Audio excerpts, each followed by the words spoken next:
My name is Basit and my fellow name is Joseph. Today we are going to present on the topic of file management in operating system. The content will be explained to you by Joseph. Over to you, Joseph. Assalamu alaikum. The topic today I will explain is file management on operating system.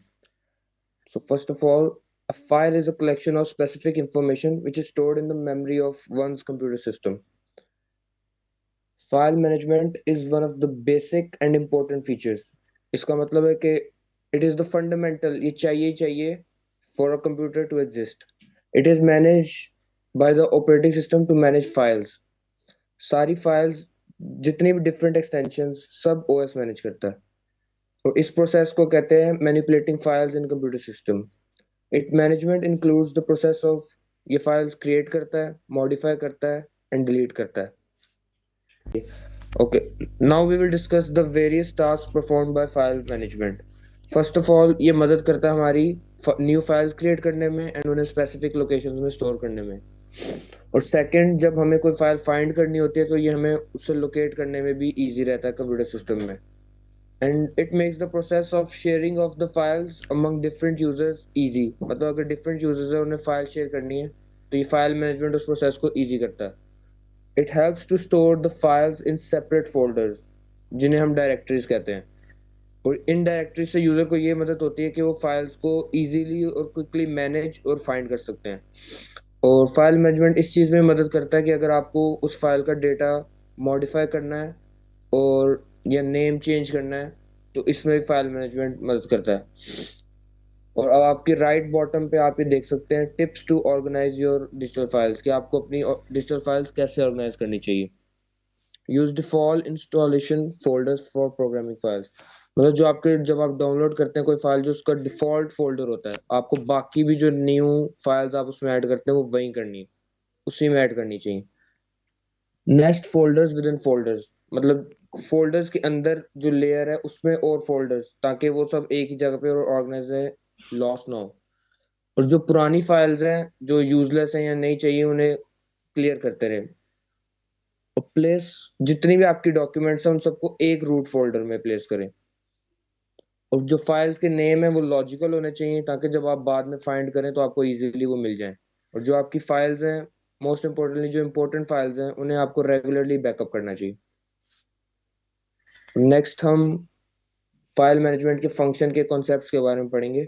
ये चार concepts हैं: file attributes, file operations, file access permission and file systems. First of all हम बात करेंगे file attributes पे. File attributes वो होते हैं जो प्रॉपर्टीज होती हैं एसोसिएटेड विद अ फाइल, जो उस फाइल के बारे में हमें डिफरेंट इंफॉर्मेशन या रिलेटेड जो उसके डेटा है उसके बारे में बताता है. ये following are some of the key file attributes. First of all, name. It specifies the name और title of the file.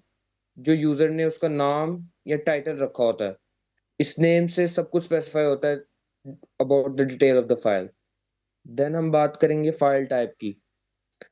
File type मतलब फाइल टाइप बहुत सी होती हैं, जैसे word document, excel spreadsheet, presentation वाली फाइल, कुछ भी. तो the type of file important होती है रिक्वायरमेंट और उसके फंक्शन जानने के लिए. नेक्स्ट हम लोग उसके बाद है लोकेशन. लोकेशन से ये स्पेसिफाई होता है कि वो फाइल आपकी मेमोरी में स्टोर कहाँ पे हुई है. Then the size. साइज से आपको फाइल का साइज पता चलता है जो कि बाइट्स में होता है. मतलब साइज फॉर एग्जांपल कि मेमोरी कितनी ऑक्यूपाई कर रहा है वो डिस्क में. Then date and time. Date and time से आपको ये पता चलता है कि फाइल क्रिएट कब हुई थी, लास्ट आपने इसे एक्सेस कब किया था या चेंज कब किया था. Then read only. अब रीड ओनली फाइल्स वो होती हैं कि जिन्हें आप सिर्फ ओपन करके रीड कर सकते हैं, उनमें आप चेंजेस नहीं ला सकते, मॉडिफिकेशंस नहीं कर सकते. And then the function concept is hidden. अगर ये एट्रीब्यूट सेलेक्ट हो तो फाइल जो होती है वो हिडन होती है from the user. And then archive. Archive से होता है कि जो फाइल आप सिलेक्ट करते हैं ना, जिस फाइल में आप ये फंक्शन सिलेक्ट करते हैं, उसका ऑटोमेटिकली बैकअप एक क्रिएट हो जाता है. Now moving on, file operations के बारे में पढ़ेंगे. फाइल ऑपरेशंस ये होते हैं जो वेरियस टास्क परफॉर्म होते हैं ऑन अ फाइल. यूजर इन्हें परफॉर्म कर सकता है by using the commands provided by the operating system. Following are some of the typical operations. First of all, the operation we will discuss is creating. Creating से होता है it helps in creating a new file at a specified location in a computer system. मतलब जो आपको location चाहिए exactly वहां पे file create हो जाएगी. अब न्यू फाइल कोई भी टाइप की हो सकती है, वर्ड डॉक्यूमेंट हो सकता है, इमेज फाइल हो सकती है, excel worksheet. And the second operation is saving.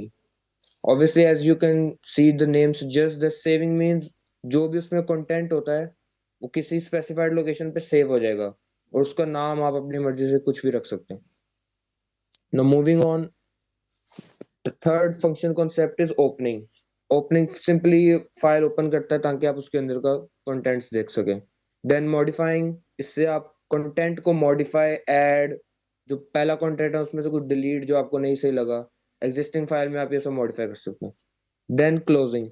Closing से जो ऑलरेडी फाइल ओपन होती है उसे क्लोज कर सकते हैं आप. Then renaming. अब जो आपने फाइल नेम रखा था पहले, फॉर एग्जांपल अगर आपको नेम नहीं सही लगता है या उसमें कुछ प्रॉब्लम है तो रीनेम आप उसे कर सकते हैं. Then deleting. ये सिंपली फाइल को मेमोरी से हटा देती है, यूजलेस फाइल हो गई या जिस फाइल की आपको अब नीड नहीं है. Okay, the third type of function concept we will discuss is the file access permissions. अब फाइल एक्सेस परमिशन ये स्पेसिफाई करते हैं कि किस मैनर में यूजर उस फाइल को एक्सेस कर सकता है. अब ये जो राइट एक्सेस राइट्स होते हैं ये हमें अलाउ करते हैं फाइल रीड कैसे रीड करना, फाइल राइट करना या उस फाइल को एग्जीक्यूट करना, फाइल के कंटेंट्स को एग्जीक्यूट करना. Following are some of the typical file access permissions. First of all, read. It allows the user to only read the content of the existing file. अब जैसे हमने पहले discuss किया था कि इससे आप सिर्फ डेटा रीड कर सकते हैं, जो फाइल का कंटेंट या डेटा उसमें है उससे आप मॉडिफाई या चेंज या डिलीट कुछ भी नहीं कर सकते. Second, write. Write allows the user to modify the content. अब राइट में आप रीड भी कर सकते हैं डेटा को और साथ उसे मॉडिफाई भी कर सकते हैं अपनी मर्जी से. And then execute. For example कुछ फाइल्स में कोड हो सकता है जो आप रन करें तो उससे आपको कोई स्पेसिफिक आउटपुट आए, तो इससे आप उस फाइल को एग्जीक्यूट कर सकते हैं. Now moving on, the fourth function concept we will discuss is the file system. File systems operating system use करता है to store various files and organize their information on the hard disk. Following are the two different types of file systems जो हमारा OS use करता है typically. First of all, the file allocation table. ये method होता है organizing files and folder in the form of a table. उस table को हम कहते हैं FAT, in short for file allocation table, as you know. इस सिस्टम में जो डिस्क सिमिलर इन साइज होती है उन्हें एक सिंपल फोल्डर में कंटेन करता है और जो डिफरेंट टाइप्स ऑफ आपकी फैट फाइल्स है वो for example fat 12, fat 16 and fat 32. अब ये 12, 16 एंड 32 स्पेसिफाई करते हैं उनका size. And then new technology file system, और उसका शॉर्ट है एनटीएफएस. ये जो फाइल सिस्टम होता है ये स्पेसिफिकली डिजाइन किया गया लार्ज हार्ड डिस्क के लिए for performing basic file operations, जैसे हमने जो ऑपरेशंस पहले पढ़े such as reading, writing, modifying, saving etcetera. अब ये इसलिए इंट्रोड्यूस करवाया गया था क्योंकि जो फैट में कुछ ड्रॉबैक्स थे ये उन्हें ओवरकम करता है.